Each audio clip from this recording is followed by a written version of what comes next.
Si nous voulons véritablement défendre le patrimoine, nous devons resituer nos quartiers anciens et resituer le patrimoine dans le cadre des grands défis nationaux. La poursuite de la construction à l'extérieur des villes est un crime contre l'environnement.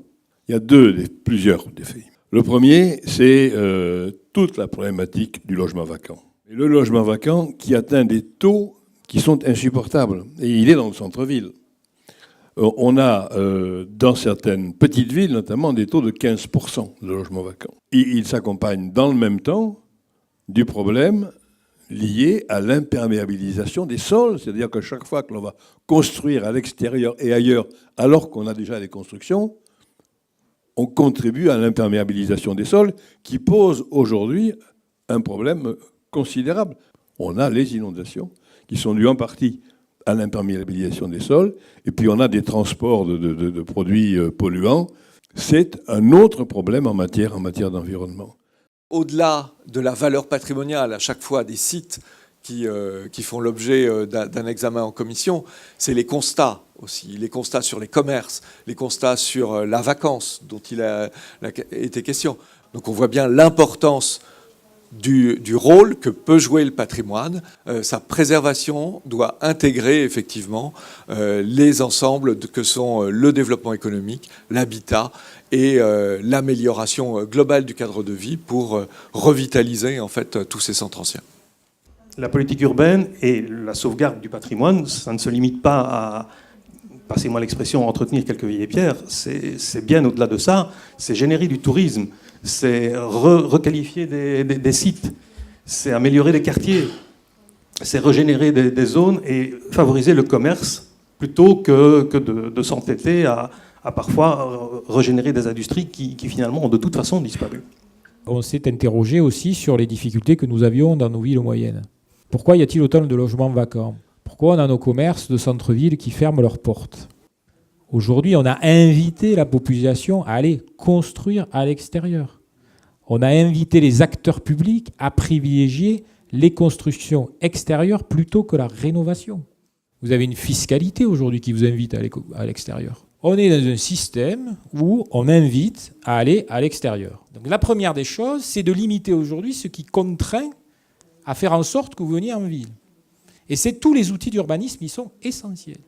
Les SCOT, les PLUI, qui sont enfin des outils qui associent les locaux, puisque c'est même les communautés de communes qui les portent directement. Alors évidemment, on discute avec les partenaires associés, mais c'est nous les élus qui le portons. Et c'est nous les élus qui pouvons se poser les bonnes questions, de se dire qu'est-ce qu'on veut faire demain de notre territoire.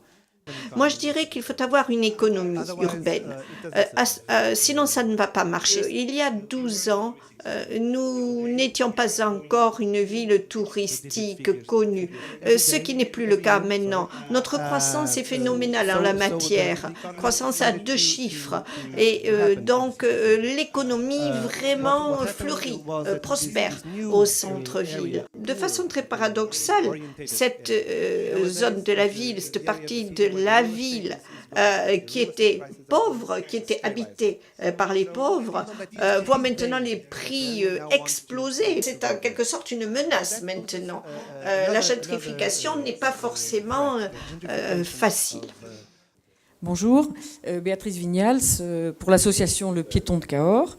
Qu'en est-il précisément de votre politique de la voiture dans la ville, mais la politique de non-stationnement, c'est-à-dire de libérer le centre-ville de la voiture? J'ai toujours considéré qu'à un moment donné, il fallait amener ce genre de changement avec la population.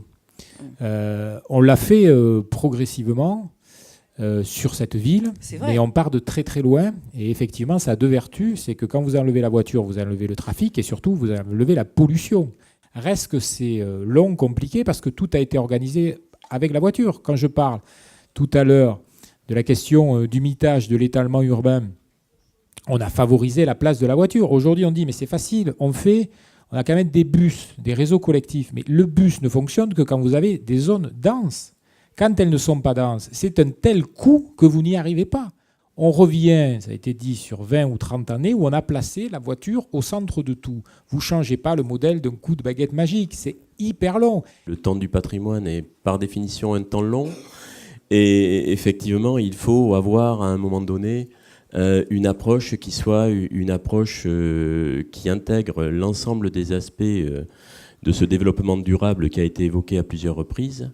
Donc une approche intégrative, une approche holistique, une approche globale. Le problème de cette démarche, c'est d'arriver à intégrer l'ensemble des acteurs dans une concertation et redonner du champ à cette gestion du patrimoine me semble être quelque chose d'essentiel. Carcassonne s'est inscrite dans l'opération Cœur de Ville. Donc Carcassonne Agglomération, c'est 81 communes, c'est 114 000 habitants, avec la ville-centre qui est Carcassonne, qui est 47 000 habitants, et le reste des communes représente à peu près entre 25 habitants et 1700 habitants. L'importance de la prise de conscience d'une agglomération telle que celle-ci, c'est bien de comprendre comment les atouts d'une partie du territoire peuvent être moteur de développement à la fois économique, mais aussi d'équilibre social de l'ensemble de ce territoire extrêmement divers.